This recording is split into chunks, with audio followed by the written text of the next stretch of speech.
ಹಂಸನ ಜೀವ ನೀ ನುಡಿಸಿ ಆಡಕ ಢಮರು ಆಗ್ಯಾವ.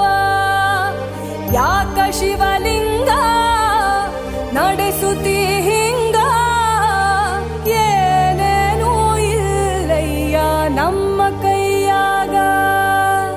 ಎಡವಿಸಿ ತಾಳ ಉರುಳಿಸಿ ದಾಳ ನಡೆಸಿದಿ